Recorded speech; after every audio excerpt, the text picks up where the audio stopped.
Oke, baik. Selamat pagi semuanya, teman-teman semua. Assalamualaikum warahmatullahi wabarakatuh. Terima kasih Mbak Cecilia atas pembukaannya tadi. Ya, terima kasih Bu Ayu atas undangannya untuk hari ini saya mengisi kelas besar ya. Oke, selamat pagi semua teman-teman mahasiswa. Jadi hari ini kita akan membahas kembali ya intercompany profit transaction. Hari ini saya di kelas besar, itu pertemuan ke-12, nanti minggu depan pertemuan ke-13. Jadi hari ini kita akan membahas biasa ya antara induk dan anak karena kan as a whole mata kuliah ini akuntansi keuangan lanjutan itu membahas tentang induk dan anak ya. Nah, kali ini kita akan membahas bagaimana jika terjadi transaksi pembelian obligasi ya. Oke, saya akan share screen dulu. Oke. Nah, eh, ini ada intercompany transaction. Udah terlihat ya share screen saya. Intercompany profit transaction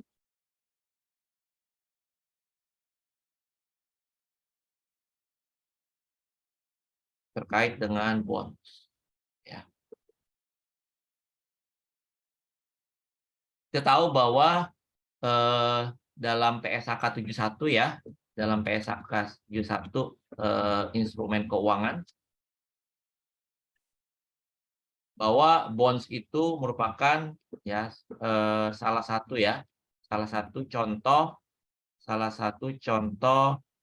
instrumen keuangan utama ya. Oke. Bonds adalah salah satu contoh instrumen keuangan yang utama ya, di mana instrumen keuangan itu kan definisinya itu apa? Instrumen keuangan itu kan definisinya ya suatu kontrak ya, suatu kontrak yang menambah aset keuangan bagi satu entitas ya, dan liabilitas atau ekuitas ya di entitas lain. Nah, ini adalah definisi dari instrumen keuangan berdasarkan PSAK 71. Ya, jadi kalau ini bahasanya nih bahasa peraturan ya, bahasa standar ya, suatu kontrak yang menambah aset keuangan bagi satu entitas dan liabilitas keuangan atau ekuitas di entitas lain ya, atau dan liabilitas keuangan ya, atau ekuitas di entitas lain. Nah, ini adalah bahasa standarnya. Kalau kadang-kadang kalau kita baca bahasa standar itu bahasa PSAK ya, itu bahasanya bahasa planet lah ibaratnya gitu ya. Oke, bahasa planet. Nah, itu pintar-pintarnya kita untuk menginterpretasikan ya. Jadi kalau bahasa ibaratnya bahasa warung kopinya lah kalau kita bilang gitu ya. Bahasa warung kopinya itu adalah berarti suatu kontrak yang menambah aset keuangan bagi satu entitas dan liabilitas keuangan atau ekuitas di entitas lain. Jadi bahasa gampangnya itu adalah misalkan kita punya piutang. Piutang berarti kalau kita punya piutang, pasti ada pihak lain yang mengakui sebagai utang gitu ya. Berarti utang ya, piutang versus utang. Ya, jadi ada kontranya, ada lawan kita gitu ya. Oke. Ya, jadi bagi satu entitas itu adalah aset atau piutang ya, bagi entitas lain adalah liabilitas ya. Misalkan contoh yang lain adalah apa? Investment misalkan. Investment in bonds. Nah, ini dia ya. Investasi di saham. Jadi kalau kita punya investasi di saham, ya, itu akan ada pihak lain yang mengakui sebagai, bonds payable gitu ya. Ya, jadi, ada kontrak gitu ya, antara dua belah pihak. Ya, saya mencatat sebagai investasi di bonds gitu ya, mencatat investasi di obligasi, ada pihak lain berarti sebagai penerbit ya, penerbit obligasinya, ya. Nah, sekarang obligasi ini kan lagi marak ya, eee baik perusahaan swasta maupun pemerintah, menerbitkan obligasi, ya. Tapi, tetap ada resikonya ya, seperti misalkan obligasinya anak perusahaannya Waskita Karya, gitu ya. Ya, Waskita Beton itu kan Waskita Karya itu kan BUMN ya, dia punya anak perusahaan, ya namanya Waskita Beton. Nah itu, dia terbitin obligasi, ya. Oh, jadi untuk pembiayaan-pembiayaan, infrastruktur lah ibaratnya gitu ya, pembiayaan-pembiayaan perusahaannya. Nah itu, direstrukturisasi, ibaratnya untuk saat ini mereka gagal bayar lah ibaratnya gitu ya. Oke, tapi mereka mengajukan, ibaratnya penundaan pembayaran gitu ya, PKPU ibaratnya gitu ya, kepada lembaga yang berwenang, lembaga pemerintah yang berwenang untuk diperpanjang lah ibaratnya ya, untuk direstruktur. Jadi artinya ya bisa aja nanti jatuh temponya diperpanjang gitu kan, ya, jatuh temponya jadi harusnya dia bayar tahun ini, ya, jadi bayar misalkan 20 tahun lagi, ya. Atau misalkan direstrukturisasi nanti kalau sampai nggak bisa bayar juga, nanti, si pemegang obligasi bisa, konversi menjadi saham, ya. Atau misalkan tanah dan bangunan mereka akan jadi jaminan gitu ya, dan itu macam-macam pokoknya, perjanjian restrukturisasinya. Jadi artinya, investasi di bonds ini ya bisa sangat aman, tapi bisa juga, beresiko ya. Oke. Tapi yang insya Allah cukup aman mungkin adalah yang memang benar-benar diterbitkan oleh pemerintah. Ya, jadi ibaratnya kan, ya siapa lagi yang kita bisa percaya kalau misalkan bukan pemerintah atau negara gitu ya ibaratnya. Nah, kalau diterbitkan oleh perusahaan swasta itu biasanya memang suku bunganya cukup tinggi. Ya sekitar 11%, 10% gitu kan, gitu. Ya kayak sekarang itu, yang lagi nerbitin itu eh, misalkan salah satunya itu Adi Komuter gitu ya. Adi Komuter itu, anak perusahaannya Adikarya. Nah, itu juga mereka sedang menerbitkan obligasi. Nah, saya juga salah satunya terlibat tuh di sana nanti, terlibat sebagai konsultannya lah ibaratnya gitu ya, di Adi Komuter tersebut. Nah, jadi kalau yang diterbitkan itu ada yang obligasinya ada yang konvensional, ada yang, sifatnya syariah, gitu ya. Jadi kalau syariah itu namanya sukuk, gitu ya, sukuk. Kalau yang konvensional yang namanya obligasi. Ya, itu nanti kalian bisa pelajari lagi, apa sih perbedaan antara, eee, obligasi syariah gitu ya, atau sukuk dengan obligasi yang, konvensional misalkan, gitu. Karena nanti akad-akadnya tuh berbeda gitu ya. Jadi kalau di syariah itu ada akad obligasinya itu, misalkan akad obligasinya itu adalah sewa dan juga ya murabahah, ya mudharabah maaf, gitu. Ya, nah itu bisa menarik tuh. Jadi mungkin karena kalian sekarang udah semester-semester akhir ya, bisa jadi topik skripsi juga tuh nanti, ya. Oke, jadi bagaimana katakanlah perlakuan akuntansi untuk, sukuk sukuk ijaroh gitu ya. Kenapa kenapa obligasi itu kok akadnya sewa gitu loh misalkan. Ya, nah itu menarik kan untuk diperdalam ya. Maksudnya dari filosofinya itu, dari sisi syariahnya itu kenapa ya dikatakan sukuk syariah gitu. Apa ibaratnya kenapa dikatakan obligasi syariah. Jadi bukan cuma sekedar oh tidak berinvestasi di perusahaan-perusahaan yang bersifat haram gitu ya. Misalkan di, perusahaan-perusahaan bir misalkan katakanlah gitu, yang sifatnya spekulasi misalkan enggak. Jadi nggak cuma sekedar hanya itu saja gitu loh. Ya tapi ada akad-akad tertentu, misalkan ya tadi akadnya akad sewa gitu. Kalau obligasi kan biasanya kita nerbitin obligasi kan kalian udah belajar obligasi ya di intermediate ya.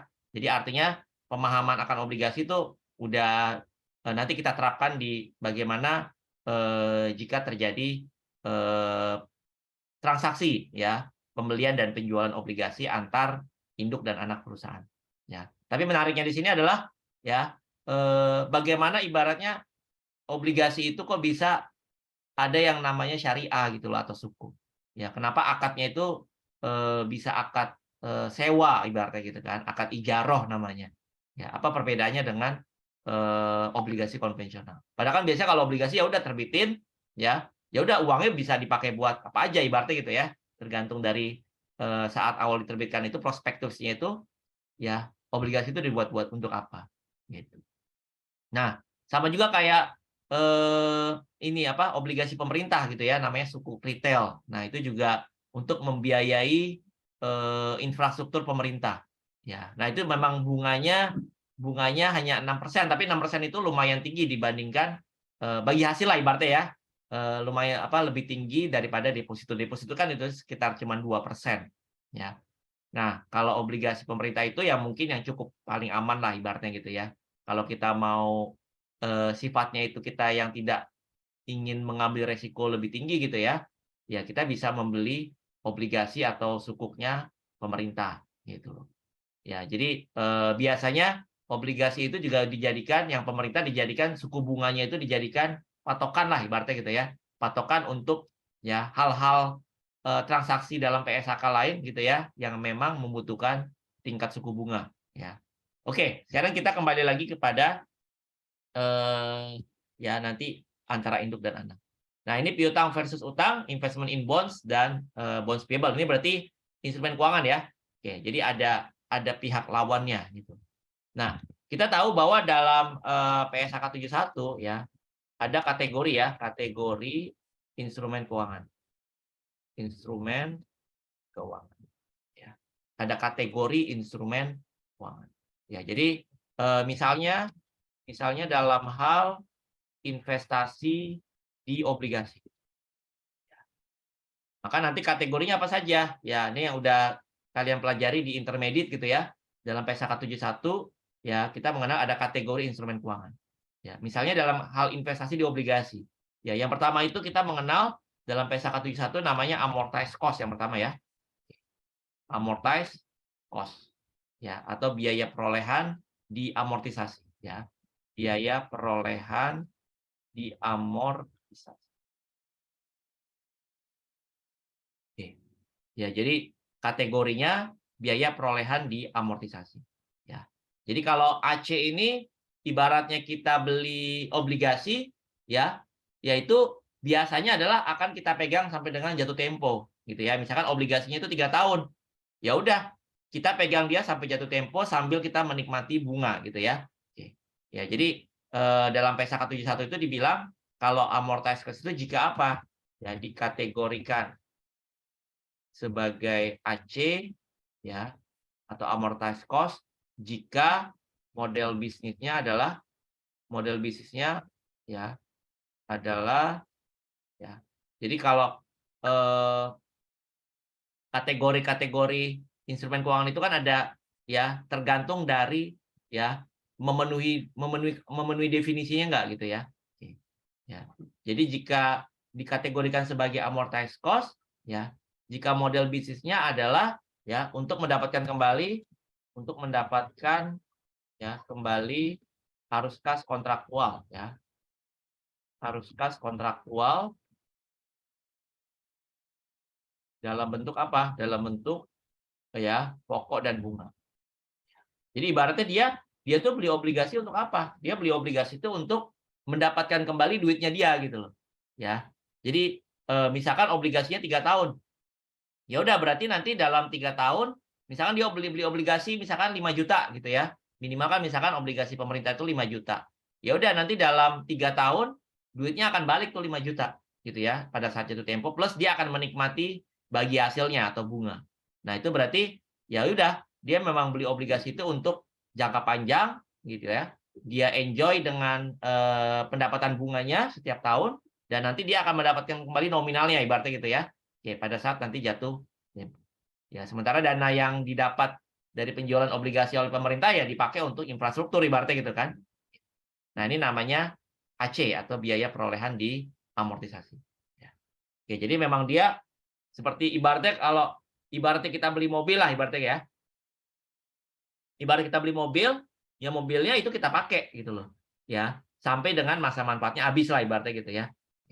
Nah, itu berarti kategorinya adalah amortized cost. Lalu yang kedua ada lagi kategori fair value ya, through other comprehensive income ya atau FVT OCI. Ya. Oke, berarti ini dikelompokkan sebagai biaya nilai wajar melalui OCI. Nah, kalau ini berarti nanti ibaratnya dikategorikan sebagai FVT OCI jika untuk mendapatkan arus kas kontraktual ya. Sama ya, dikategorikan sebagai FVT OCI jika model bisnisnya adalah mendapatkan kembali arus kas kontraktual dalam bentuk pokok dan bunga serta menjual gitu ya. Jadi ada intensi juga untuk dijual. Misalkan harga pasarnya naik ya. Nah, nanti dia itu akan ada intensi juga mau dijual ya. Oke. Yang nomor 3 itu namanya fair value through ya profit and ya atau FVT. Ya. Oke. Berarti kalau tidak memenuhi kategori 1 dan 2, ya udah otomatis dia kategori 3. Ini biasanya adalah jenis obligasi yang memang diperdagangkan gitu ya. Jadi diperjualbelikan. Jadi ibaratnya saya beli obligasi ya memang untuk tujuan dijual untuk tujuan dijual kembali, gitu ya. Oke, jadi memang untuk tujuan dijual kembali. Oke, sebentar. Oke, kita lanjut lagi ya. Oke, nah sekarang kita langsung saja contohnya gitu ya. Oh ya, untuk amortized cost itu gini ya.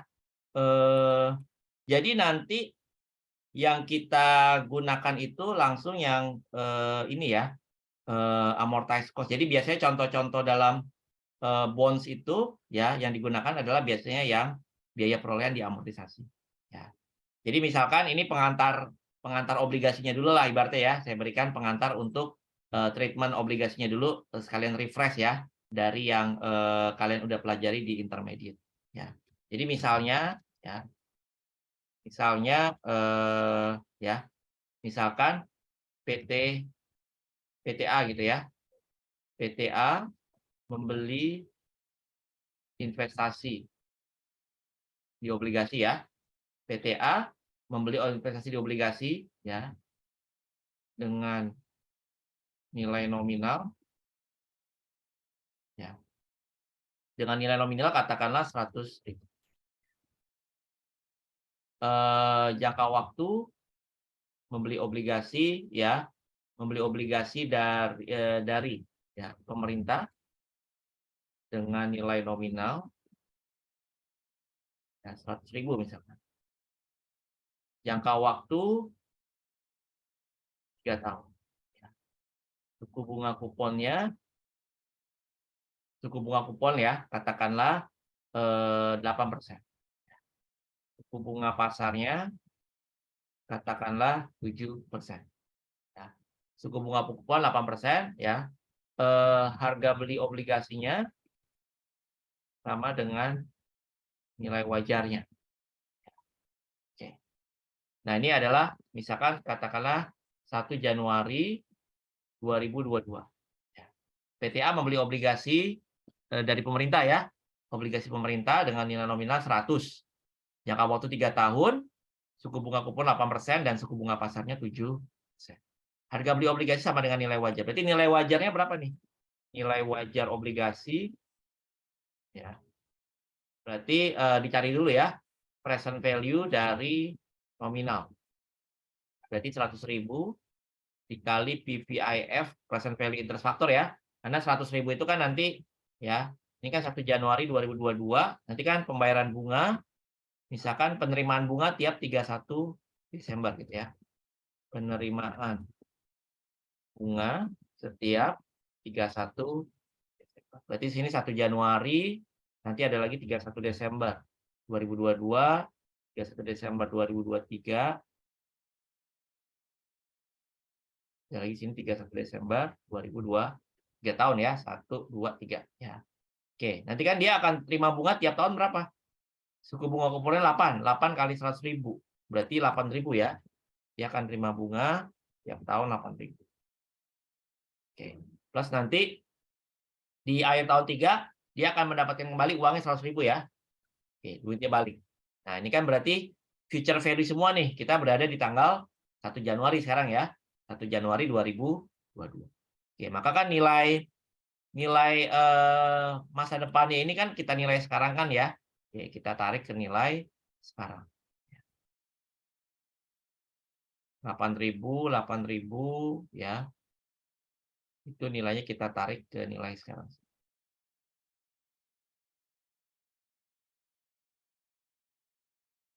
Nah, ini juga ya. Nah. Oke, berarti ya present value dari nominal berarti 100.000 kali PVIF ya. Pakai suku bunga pasar ya berarti 7% ya, 3 tahun. Oke, berarti PVIF-nya PVIF 7% 3 tahun ya. 1/1 tambah 7% pangkat 3 ya. Ini present value interest faktornya. Berarti di sini 100.000 kali 0,82. 81.630 ya. Nah, berarti present value dari 100 itu kan berarti 100.000 nilai 3 tahun yang akan datang gitu ya. Itu nilai sekarangnya adalah 81 ya, 630. Lalu 8.000 ini kan berarti ini nilai 1 tahun lagi, ini nilai 2 tahun lagi, ini nilai 3 tahun lagi gitu ya. Nilai future value-nya ya. Maka kita hitung di sini present value dari bunga gitu kan. Jadi 8.000 kali PVIFE ya, pakai annuity berarti ya, anuitas 7%, 3 periode. Ya, PVIFE 7%, 3 periode. 1 dikurang PVIFE ya, bagi 7%. Oke, dapat nilai 2, sekian. Berarti di sini 8.000 kali 2,6 ya. Oke, berarti di sini kita lihat nilai wajar obligasinya berapa ya. Kalau dilihat nilai wajarnya di sini kita lihat ya, suku bunga obligasi ini kan 8%. Ya, suku bunga kuponnya 8, suku bunga pasarnya 7%. Pasti obligasi ini dijual lebih premium lah ibaratnya gitu ya. Jadi obligasi ini diterbitkan dengan premium kalau kita bilang. Ya, karena apa? Karena suku bunga dia tuh lebih besar daripada suku bunga pasar. Ya. Suku bunga pasar kan 7%, sementara suku bunga dia lebih besar ya, maka pastinya sesuatu yang lebih menarik itu lebih premium pasti dijual juga dengan harga lebih mahal lah ibaratnya gitu ya. Ya, maka nilai wajarnya pasti lebih besar dari 100 ya. Oke. Nah, ini kita buktikan. Nah, 102, 62, 4. Nah, berarti jurnalnya baik dari PTA maupun dari penerbit lah ibaratnya gitu ya. PTA ya, lalu di sini ada dari sisi penerbit. Berarti jurnalnya 1 Januari 2022, berarti kan dia investment in bonds ya. Ini sebagai AC misalkan. Kategorinya sebagai amortize pada cash. Ya. Sebesar 102,62. Lalu dari sisi penerbit, ya berarti dia terima cash gitu ya pada bonds iya, senilai 102,624. Berarti ini sama-sama obligasi ini diterbitkan dengan harga premium ya. Ya, jadi premiumnya itu berapa? 2624. 2624 ya. Nah, 2624 ini nanti harus diamortisasi, berarti gitu ya. Oke, nanti kan per 31 Desember 2022 berarti akan ada penerimaan bunga ya, berarti cash pada interest revenue. Ya. Oke, bunga tiap tahun tadi berapa? 8.000. Nah, di sini juga dia harus bayar ya. Oke, berarti interest expense ya pada cash senilai 8. Nah, baik penerbit maupun PTA itu harus mengamortisasi kan, ya. Jadi nanti ini kan 1 Januari ya. 1 Januari 2022 tadi kan nilai wajarnya berapa? Harga sesuai harga beli ya. 102,624. Nah, nanti nilainya dia makin lama makin apa? Ya. Nilainya makin lama makin menurun. Karena nanti di 31 Desember dia nilainya harus berapa? Harus jadi 100.000. Ya, jadi akan ada amortisasi ya. Amortisasi senilai berapa? 2.624. Nah, ini adalah amortisasi. Ya, senilai 2624. Ya. Ya, akan ada amortisasi. Nah, amortisasinya itu gimana? Ya, amortisasi menggunakan metode suku bunga efektif ya. Amortisasi menggunakan metode suku bunga efektif. Oke, berarti di sini tanggal interest ya, interest receive, lalu ada interest revenue, lalu ada amortisasinya, di sini ada carrying value. Ya, oke, jadi menggunakan metode suku bunga efektif ya untuk amortisasinya. Jadi nanti sebelum masuk ke bab ini ya, bab tentang bonds ini ya kita harus paham dulu ya treatment obligasinya gitu ya. Oke, biar nanti kita tahu bagaimana induk dan anak itu perlakuannya seperti apa. Ya. Jadi kita harus paham dulu bagaimana treatmentnya ya. Treatment dari obligasi ya. Ya.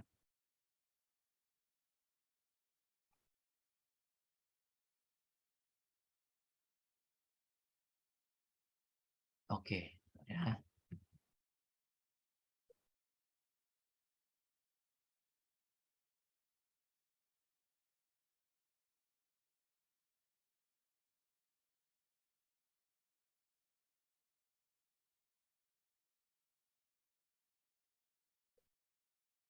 Oke, berarti di sini tanggal 1 Januari 2022 ya.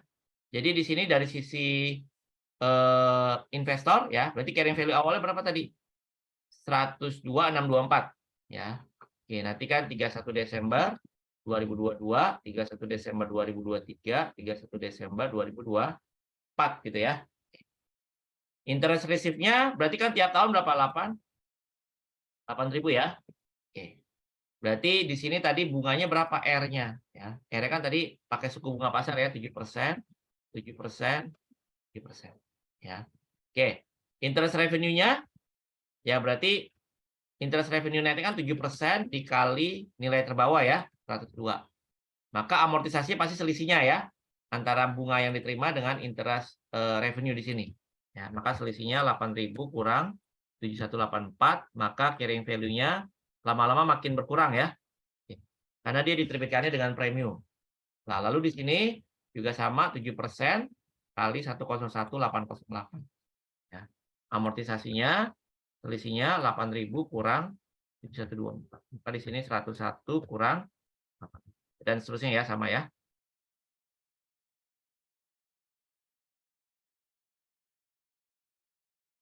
Nah, maka at the end dia akan jadi 100.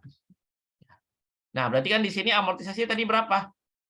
Ya, 2624 pasti ya. Oke, 262. Nah, sama ya. Oke, jadi amortisasi menggunakan metode suku bunga. Nanti 31 Desember ya. Berarti ada jurnal lagi kan? Baik dari sisi penerbit maupun dari sisi investor. Ini kan dari sisi PTA.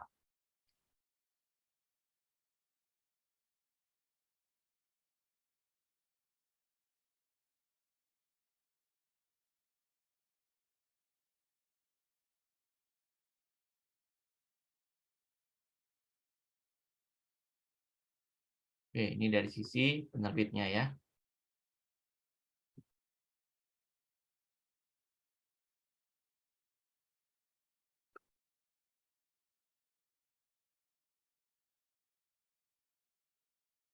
Oke. Nah, berarti di sini dia akan jurnal apa?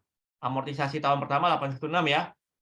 Berarti ya, makin lama kan makin turun nilai investment in bonds-nya. Maka di sini kreditnya investment in bonds ya, debitnya adalah interest revenue. Maka dia kompensasikan ke interest revenue. Jadi interest revenue dia ternyata cuma berapa? Satu sisi dia nerima 8.000 ya. Di lain sisi nilai investasinya berkurang 816 ya. Oke, maka dia dikompensasikan dengan mengurangi interest revenue sehingga net interest revenue dia hanya 7184. Begitu juga dengan penerbit ya. Berarti dia juga bonds payable-nya dia ini ya, bonds payable ya pada interest expense. Berapa? 816 juga.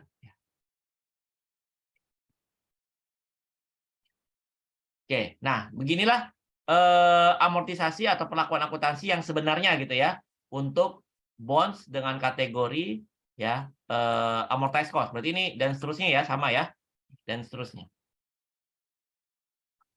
Oke. Jadi perlakuannya treatment akan sama.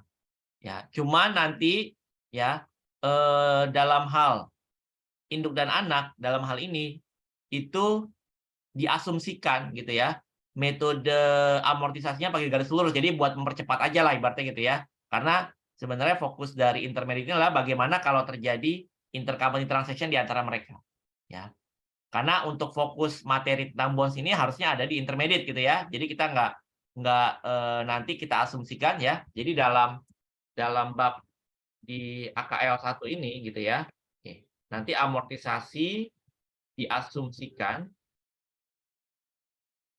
menggunakan metode garis lurus. Ini untuk kepraktisan aja ya, untuk kepraktisan ya. Oke. Tapi sebenarnya ya dalam PSAK 1 ya ya tidak diperkenankan menggunakan metode garis lurus. Tapi sebenarnya nanti ini saya cuma mau ibaratnya refresh gitu ya. Bagaimana perlakuan akuntansi baik dari sisi investor maupun dari sisi investasi. Plus nanti amortisasinya harusnya menggunakan suku bunga efektif gitu ya. Oke, menggunakan suku bunga efektif. Tapi dalam hal di advance ini, karena di advance ini kan fokusnya itu bukan lagi memperdalam tentang obligasinya gitu ya. Tapi bagaimana kalau terjadi transaksi di antara induk dan anak. Makanya untuk alasan kepraktisan ya kita menggunakan metode garis lurus gitu ya. Oke, untuk amortisasinya. Oke, nah sekarang kita mulai ya. Kita mulai untuk yang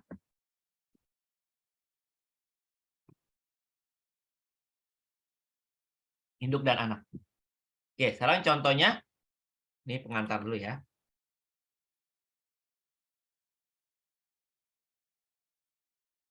Nah, sekarang intercompany-nya.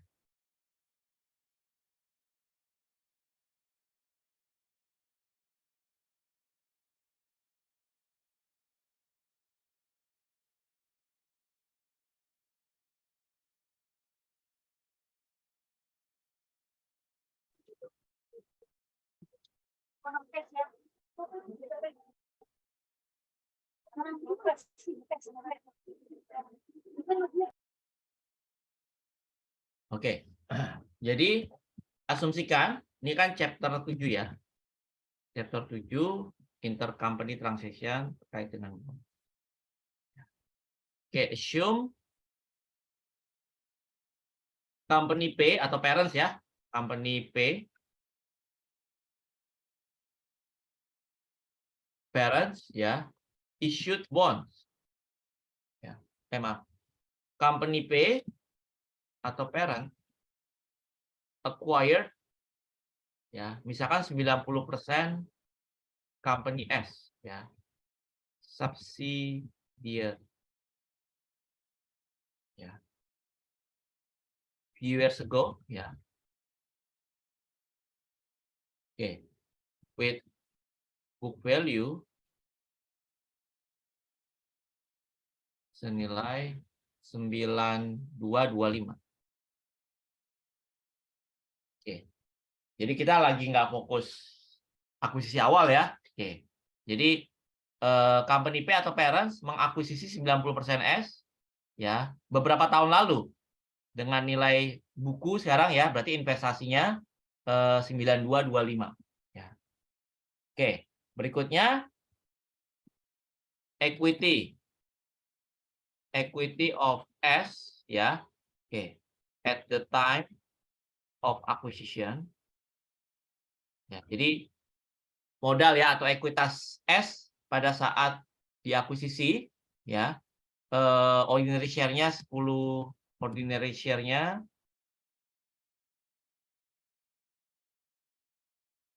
itu misalkan 10 juta ya. Dan return earning-nya itu sebesar 250.000. Nah, ini pada saat diakuisisi ya. Oke. Nah, sekarang misalnya per 31 Desember 2021. Ya, kita di posisi per 31 Desember 2021 S itu memiliki ya 10 juta. S memiliki 10 juta ya par ya bonds, nilai nominalnya 10 juta ya. S memiliki 10 juta outstanding. Ya, outstanding itu bunganya 10%, jangka waktunya itu 5 tahun. Jadi dia si anak ini udah nerbitin obligasi berarti ya. Ya. Per 31 Desember si anak ini menerbitkan obligasi. Sudah menerbitkan obligasi, jadi udah terbit ya dengan nilai nominal 10 juta ya. Jangka waktu 5 tahun dan bunganya 10%. Ya. Nah, di sini ada unamortized discount. Unamortized discount. Berarti diskon yang belum diamortisasi gitu ya, ada 300.000. Nah, misalkan dalam contoh kita di atas tadi berarti unamortized kalau di sini kita tadi contohnya premium ya. Karena harga belinya di atas nominal ya. Nah, harga beli apa? Nominalnya kan 100. Tadi harga jualnya kan 102 ya. Berarti kan 2624 ini kan berarti premiumnya ya ibaratnya ya. Berarti dia dijual di atas harga nominal. Ya, jadi ada premium 2624 ya. Nah, berarti di awal 2624 itu adalah premium yang belum diamortisasi lah ibaratnya gitu ya. Oke. Yang sudah diamortisasi tahun pertama berapa? 816. Yang kedua 873, yang ketiga 935. Ya. Oke, berarti artinya di sini nilai buku bonds-nya berapa kalau gitu? Ya, book value of bonds-nya berarti berapa? Book value of bonds-nya kan berarti kalau dia ada unamortized diskon 300 ya. Berarti book value-nya kan 10 juta kurang 300 ya. Carrying value-nya gitu ya. Kayak di sini tadi kita ada carrying value. Carrying value-nya berarti 9.700 ya. Oke. Lalu bunganya interest is paid every ya 1 Januari and 1. Jadi interest-nya dibayar setiap, ini berarti 2 kali dalam tahun ya. Setiap Januari dan 1 Juni.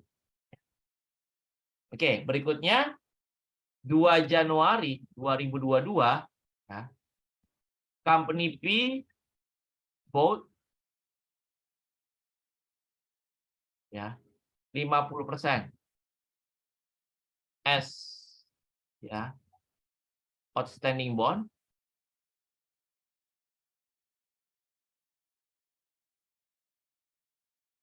for 5.150.000.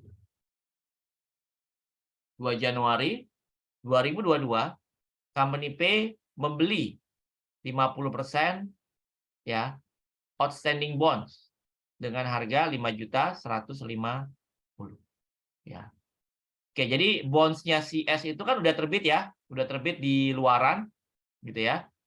Oke, udah ada pemegangnya, lalu ditarik oleh si P atau dibeli ya oleh P, setengahnya dibeli ya 5.150.000 dengan harga 5.150.000 ya. Nah, di sini kita sebut dengan this is a constructive retirement ya. This is a constructive retirement. Ini kita namakan dengan constructive retirement. Jadi artinya itu kayak di apa obligasi yang udah terbit di luar ya, S kan terbitin obligasi keluar sama P dibeli. Nah, itu berarti artinya secara entitas obligasi tersebut sebenarnya udah dipensiunkan lah ibaratnya gitu ya. Oke, udah ditarik. Ya. Oke, karena yang belinya itu si P gitu kan. Oke, which is P dan S itu kan dalam akuntansi itu kan berarti satu entitas lah ibaratnya gitu ya. Jadi namanya ini constructive retirement. Ya. Nah, tadi bonds retirement-nya berapa? Bonds retirement-nya berarti kan tadi 50% ya. 50% kali book value-nya tadi berapa? Kali 9.700.000. 50% kali 9.700.000. 50% kali 9.700.000. 4.850 ya. Sementara tadi purchasing price-nya berapa? Purchasing price-nya ya 5.150. Gitu ya. 51.50.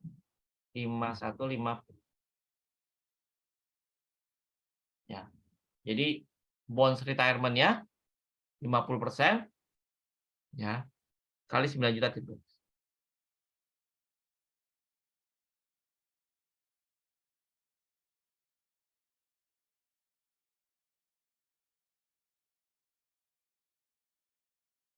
Oke, sementara purchasing price-nya 5.150 ya.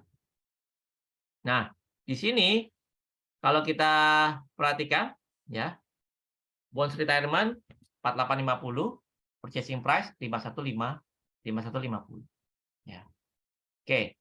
Berarti nilai bukunya itu kan nilai buku bonds yang ditarik itu kan 4850. Ya. Ditarik atau dibeli oleh P. Sementara harga belinya itu 5.150.000. Ya, harga belinya lebih mahal lah ibaratnya gitu ya, di redeem gitu ibaratnya, ditebus. Ya.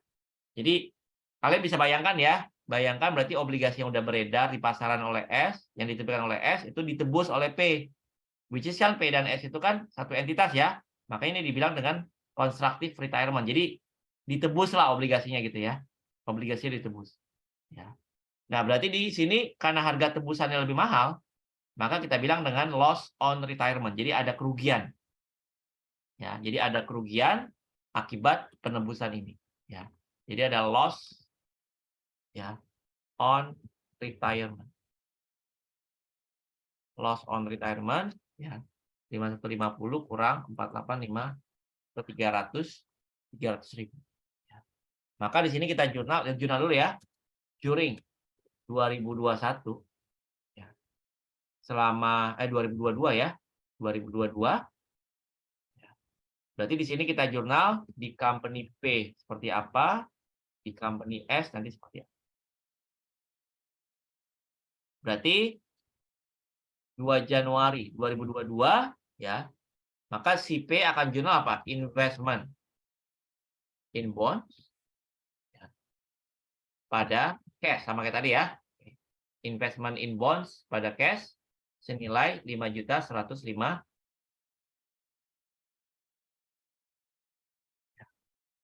Sementara di company S-nya no jurnal ya. Oke, karena kan company S itu memang obligasinya memang udah terbit kan. Ya, sudah ada, sudah terbit. Hanya pemegang obligasinya aja yang berpindah gitu ya. Tadi yang misalkan dimiliki oleh company ABC, sekarang udah dibeli sama company P. Ya. Jadi berarti S itu nggak jurnal gitu ya, nggak ngaruh dia. Ya. Karena hanya pemegang obligasinya aja yang berubah. Nah, berikutnya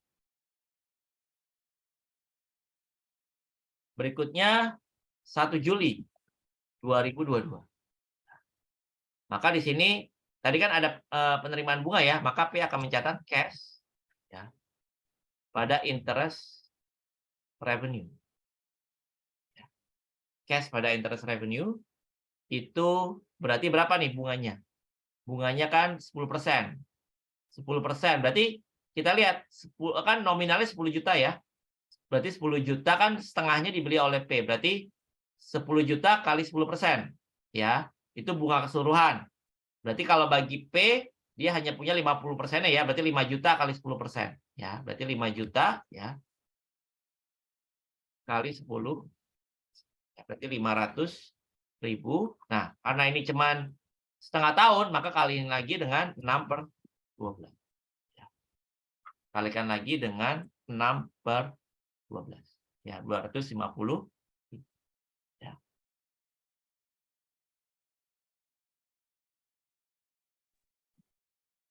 Nah, berarti kan tadi cuman dari ini ya. Berarti ini caranya dari tadi 5 juta ya. Berarti kan 10 juta kali 50% kali 10% kali 6/2. Itu ya. Oke.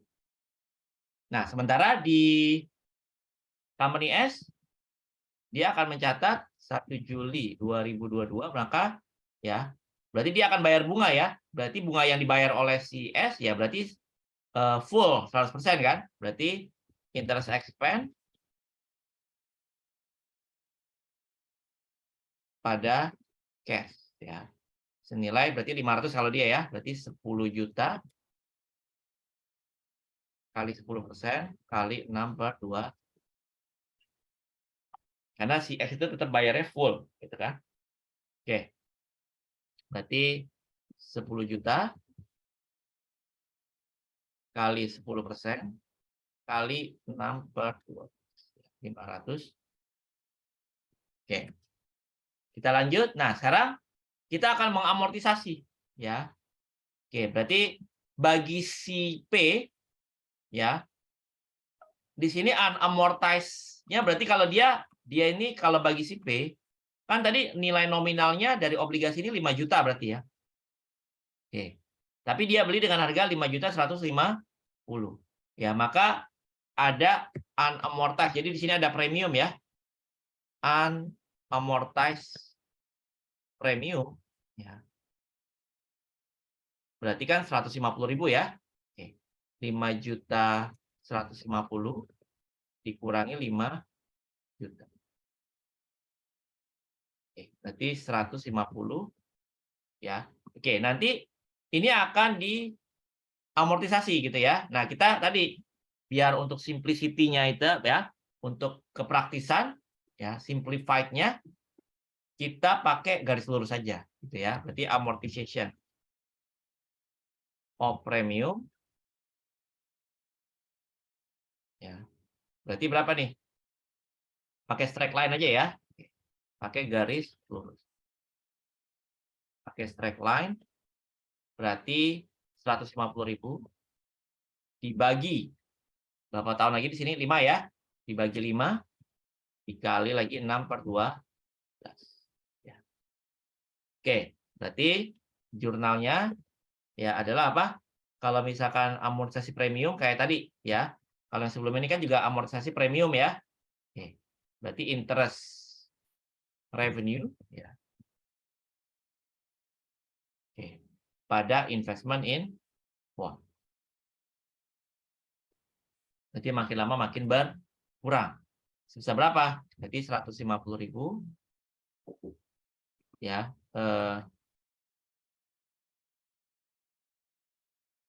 150.000 dibagi 5 kali 6/12 ya. Berarti 15.000 untuk amortisasi selama 6 bulan.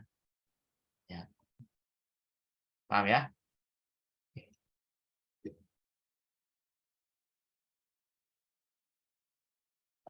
Sampai sini ada pertanyaan dulu? Ada komen? Oke, ada ya. Kita lanjut. Terus kalau di anak, ya, di anak dia juga akan mengamortisasi ya. Berarti kalau di anak gimana? Berarti kalau di anak kan awalnya dia ada bonds ya, ada diskon 300.000.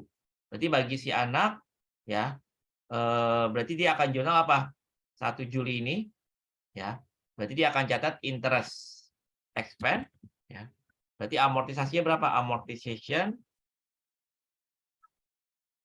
of discount.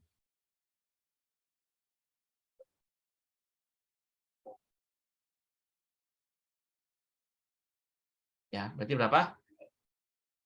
Diskonnya berapa? 300.000 ya, 300.000 dibagi 5 kali 6/12 ya. Oke, berarti di sini dia akan catat apa? Interest expense. Oke. Premium berarti pada bonds amortisasi dari diskon kalau dia ya. Berarti berapa? 300.000 dibagi 5 kali 6/12 ya, atau 30.000 ya. Oke. Nah, terus 31 Desember 2022 jurnalnya sama ya. Oke, 31 Desember 2022 jurnalnya akan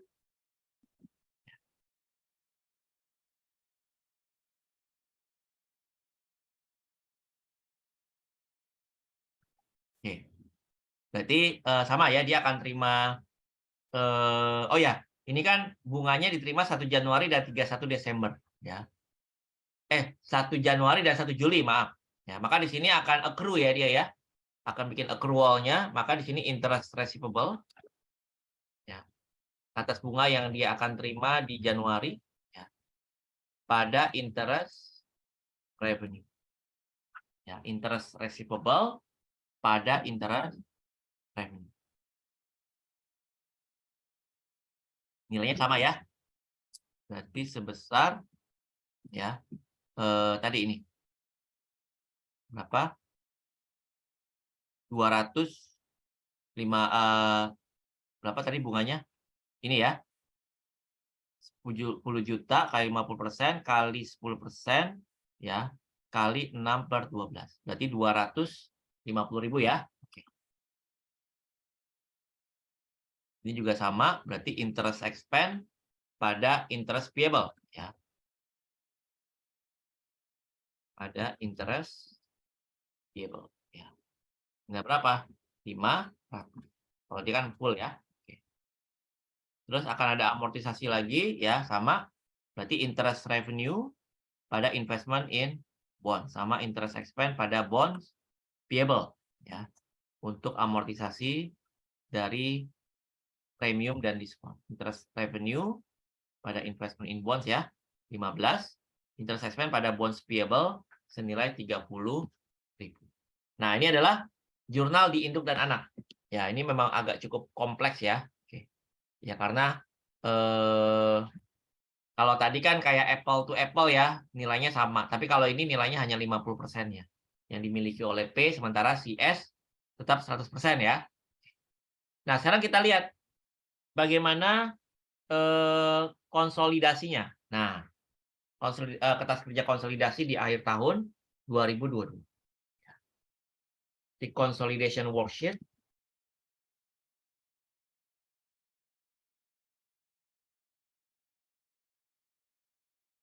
Ya, on 31 Desember 2022. Oke. Jadi di sini seperti biasa ada company P, ada S, debit, di sebelahnya aja ya, yang lain.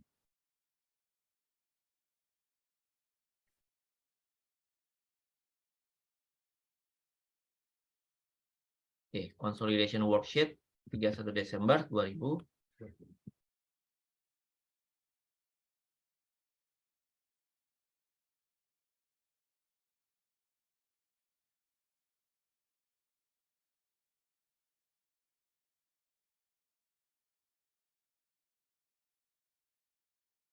Oke.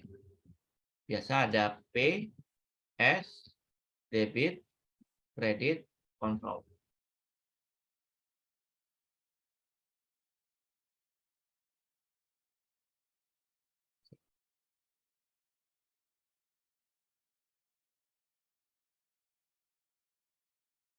Oke, yang pertama berarti income statement dulu ya. Ada sales, P dan S misalkan 25.750. Oke. Dan 14.250. Nah, ini nggak ngaruh ya, Pak. Langsung aja, ini nggak ada hubungannya ya dengan bonds tadi. Ini penjualan biasa. Dan langsung kita konsolidasikan.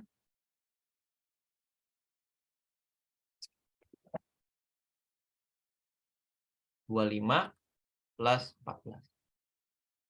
Ya, 40 juta. Lalu dia akan catat apa? Interest revenue. Interest revenue di P berapa nih? Interest revenue di P tadi dia akan ngakuin pertama kan ini ya 250, betul nggak? 250 dikurang 15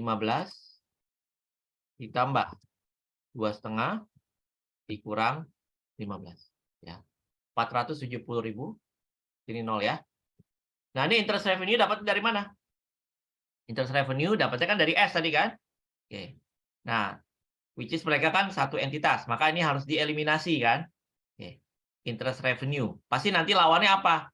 Si S akan ngakuin interest expense. Ya.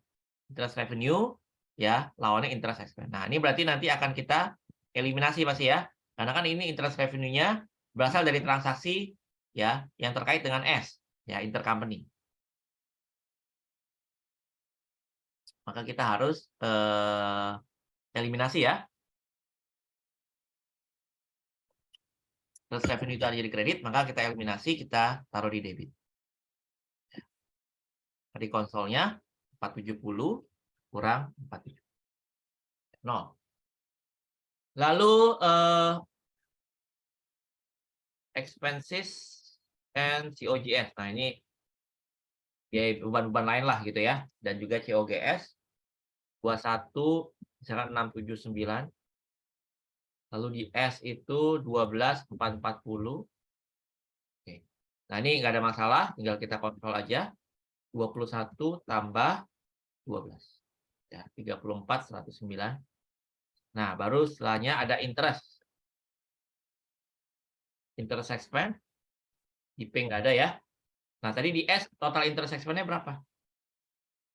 Total interest expense di S, 500 tambah 30 tambah 500 tambah 30. Ya. 1.060. Nah, ini berapa yang kita eliminasi? Yang kita eliminasi yang terkait dengan yang dimiliki oleh P. Karena kan tadi 1.060 itu kan untuk keseluruhan bonds ya. Sementara 50% bonds-nya itu dimiliki oleh P. Ya. Maka di sini kita eliminasi berarti setengahnya aja ya, yang 50%-nya. Maka kita eliminate di sini hanya yang 50%. 50% kali 1.006 atau 530. Maka di sini 1.060 kurang 530 atau 530 saja. Oke, berikutnya ya. Nah, di sini nanti di konsol kita lihat dulu ya. Ini berarti net income-nya berapa nih? Net income P ya, S dulu ya. 14.250 kurang 12 kurang 1.060 ya, atau 750. Nah, berarti kan si si P tentunya akan mengakui ya, pakai metode ekuitas, ada income from S. Nah, income from S-nya berapa nih kira-kira? Jadi ada pendapatan dari anak. Ada income from S ya. Oke. Nah, sebelum kita lihat di sini ada income from S ya. Kita lihat dulu di sini secara konsol ya. Secara konsol tadi kan bonds-nya si S yang lagi terbit di pasaran outstanding itu dibeli oleh P. Maka tadi kan ada yang namanya loss on retirement tadi ya. Oke, loss on retirement. Ya, berarti di sini kita akui di sini loss on bonds retirement. Karena kan ditebusnya oleh si P sendiri ya. Jadi seolah-olah ini secara konsol ini di retire. Tadi berapa? 300 ya. Loss on bond retirement itu ada 300. Ya, nah ini kita akui di konsol 300.000. Nah, di sini juga nanti akan muncul 300 loss on bond retirement. Ya. Oke. Nah, terus income from S-nya jadi gimana? Karena ini upstream berarti ya. Ibaratnya si S terbitin terus dibeli oleh P. Jadi ini upstream gitu ya. Oke. Maka income from S-nya gimana? Income from S. Apa jadinya? Berarti 90%. Kepemilikannya 90% ya. 90% dikali net income-nya si S ya. Berarti 750.000. Ya. Lalu dikurang dengan loss on bond retirement ya, karena ada kerugian ya. Bonds yang ditebus kurangi 300. Berarti bawah ya 90% dikali 750.000 ya. Lalu dikurang 300.000 karena ada loss on bond retirement ditambah ya yang udah ibaratnya seolah-olah yang di realize ya. Berarti minus 300 ditambah kan tadi jangka waktunya tinggal 5 tahun ya. Berarti 300 dibagi 5 berarti 60.000 ya, ditambah 60 ditambah di sini ya 300 dibagi 5 ya. Nah, ini adalah income from S-nya ya. Berarti sini kita akui ya 90% ya dikali 750.000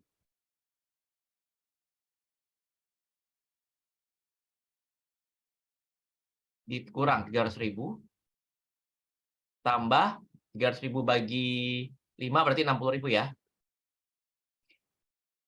459. Nah, ini biasa income from S berarti eliminasi ya. Berarti di debit 45 ya, ATM di konsol akan 0.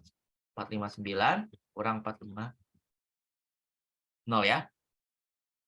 Oke, apalagi di sini ya yang kurang apa? NCI share ya. NCI share. Ya. bukan di P, bukan di S. Nah, ini kita lihat dulu ya. Net income-nya masing-masing. Si P 25 tambah 459 tambah 470 kurang 2169. Ya, 5 juta ya. NCI share. Nah, ini juga ya. NCI share gimana caranya? Karena ini upstream berarti 10% sama ya dengan atas ya. Kali 750.000 kurang 300.000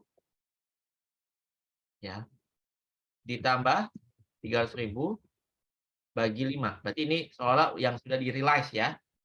Jadi sama pada saat kalian kayak intercompany itu yang plan aset, ya kan? Oke. Berarti dikurangi dulu realize unrealized ya.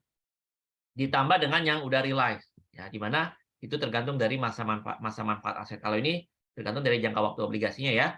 Oke. Berarti di sini 10% kali 750.000 kurang 300 tambah ya 60.000. Oke, 51. Nah, di sini muncul 50. Nah, berarti net income konsol harus sama dengan net income induk ya. Berarti 40 kurang 34 kurang 530 kurang 300 kurang 5 sama ya, 5 juta ya. Net income konsol dan net income P. Ya. Prinsipnya sama ya dengan yang sebelumnya. Intinya yang intercompany transaction itu dihapus. Ya. Lalu nanti akui realize unrealized-nya gitu ya. Ya, akui realize unrealized.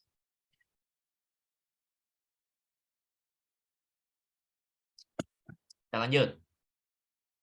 Nah, berikutnya adalah return earning changes ya. Return earning changes begini. Nah, ini given ya kalau ini ya. Given misalkan 13 juta. Nah, yang given itu nanti ini given ya berarti ya. Saya kuningin ya, ini given ya. Ini enggak ya. Ini given juga ya. Oke. Nah, di sini begininya tadi kan sesuai di soal tadi berapa? Beginning ya.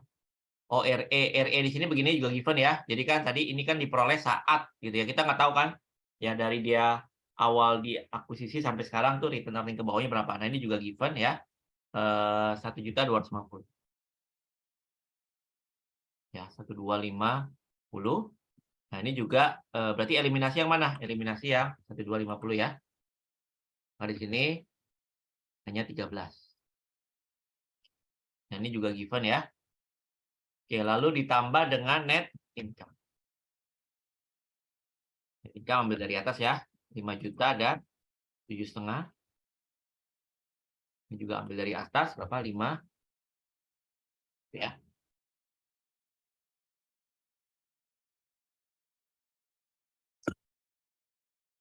Lalu selanjutnya dividen dianggap 0 ya.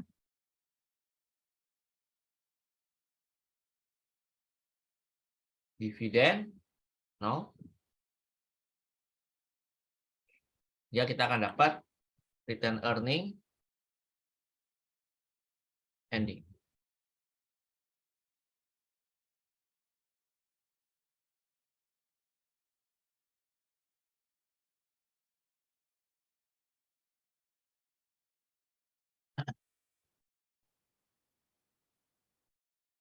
Oke. Terus yang terakhir ya statement of financial position ya.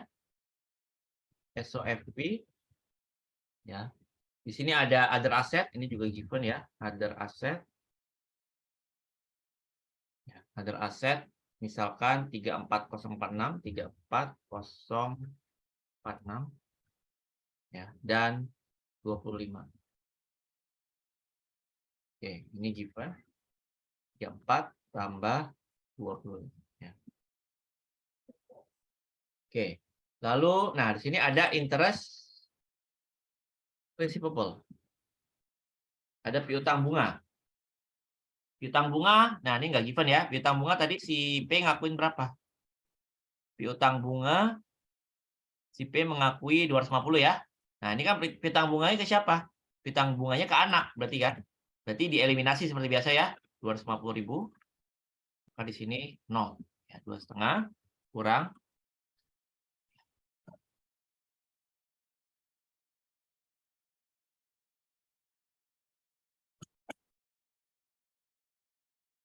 Oke, lanjut. Berikutnya, investment in S. Investment in S, ya ini berarti harus kita hitung ya. Investment in S awal berapa? Tadi ya, per 1 Januari, tadi 9225 ya awalnya ya. 9225 ya. 9225 tambah biasa ya income from ya. Income from. Nah, dikurangi dividen jika ada ya, tapi nggak ada di sini. Oke, berarti 96 84. Ada lagi nggak? Bentar. Investment in S berarti tadi awalnya berapa? 9 ini di awal ya.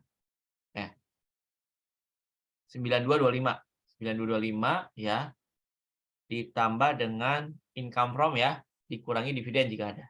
Ya. Yang 459 ya. Oke, ini investment di S.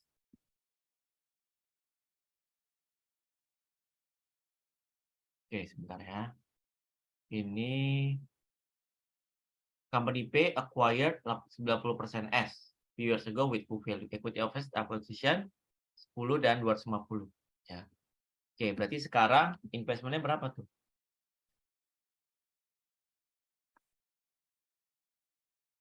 Kalau bisa dicari nih 9684 ya. Equity pada saat akuisisi ya. Nah, ini juga given ya berarti ya. Investment in S berarti kan dari investment awal ya. Coba ini kayaknya soalnya ini few years ago. Company P parents acquire 90% few years ago dengan book value awalnya 9225 ya. Equity of at time acquisition 10 dan 250 ya. Ini kayaknya 9225 ini awal banget ya saat diakuisisi, jadi bukan yang sekarang. Jadi sekarang itu misalkan dia nilainya udah menjadi 10.584 ya. Nah, ini given ya berarti ya. Ya karena kan berarti ada perubahan selama beberapa tahun gitu ya. Oke, awalnya kan 9225.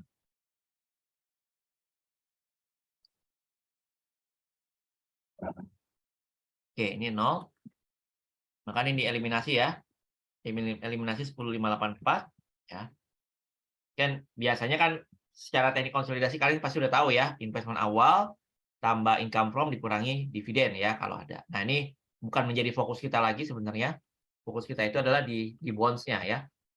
Oke. Lalu berikutnya investment in bonds.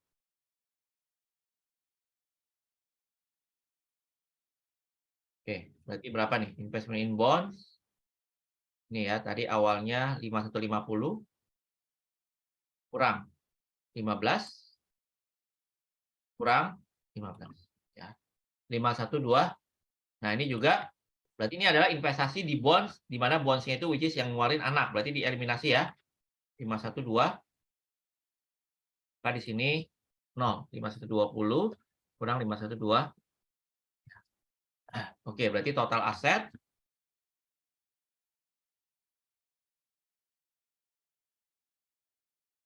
ini semua ya. 50 juta dan 25 ini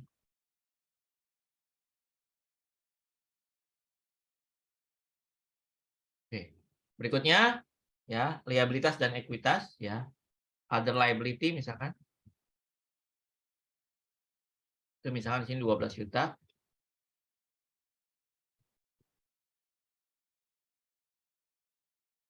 Dan 2.740.000. Oke, berarti nggak ada masalah ini ya. Ini given 12 tambah 2740 ya. Ini given ya. Oke. Lalu interest payable. Interest payable. Nah, ini kan dia nggak ada. Si S punya interest payable tadi ya. Berapa interest payable-nya dia? 500. Nah, yang perlu dieliminasi berapa berarti? Ya, berarti 50% dari sini kan punya si P ya. Utang kepada P. Maka yang kita eliminasi hanya 250 ya. Oke. Berarti di sini 50% kali 500.000. Yang kita eliminasi hanya 2,5. Maka di sini yang muncul nanti 500 kurang 2,5. Ya. Oke. Lalu bonds payable 0. Nah, di sini tadi dia punya bonds payable berapa sekarang nilainya? Ya. Awalnya kan 9.700 ya. 9.700.000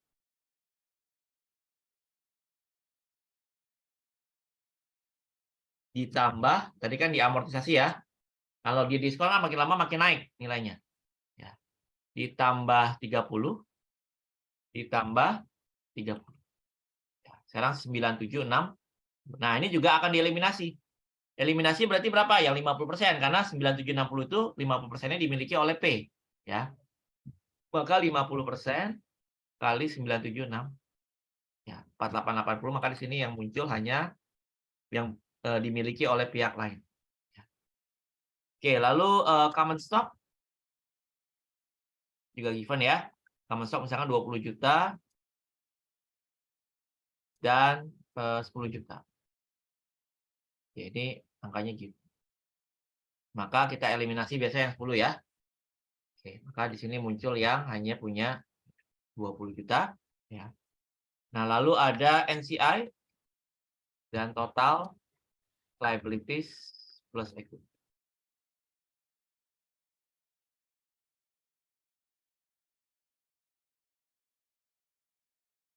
Kok beda ya? Harusnya sama ya. Harusnya 50. Ntar ada yang. Oh, return earning belum. Common stock, lalu retain earning. Dan earning ambil dari atas tadi ya. 18 dan 2.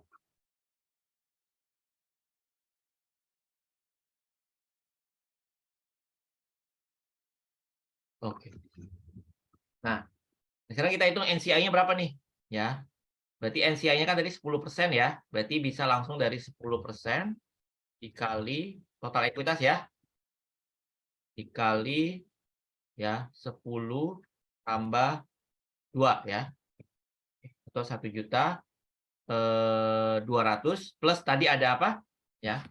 Ada yang bond retirement juga tadi ya. Berarti 1.200.000 ya. Dikurang 300 ditambah 60 ya. Oke, berarti di sini langsung bisa ya. Berarti 10%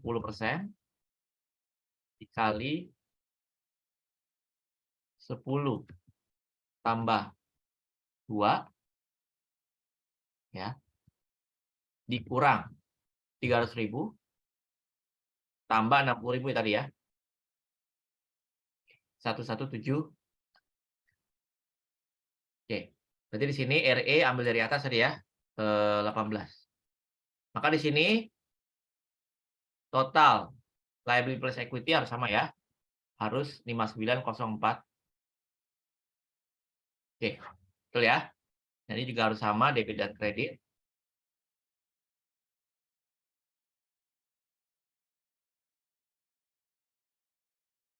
(17.660) 17.66 ya.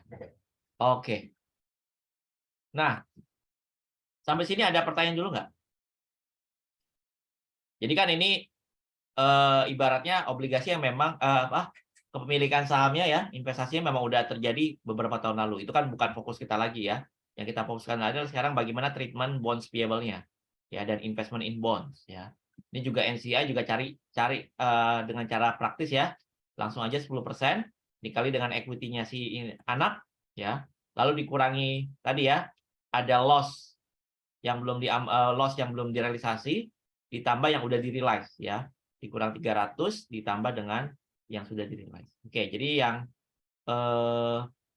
hijau-hijau ini ya, yang hijau ini berarti kalau yang hijau tadi apa given ya.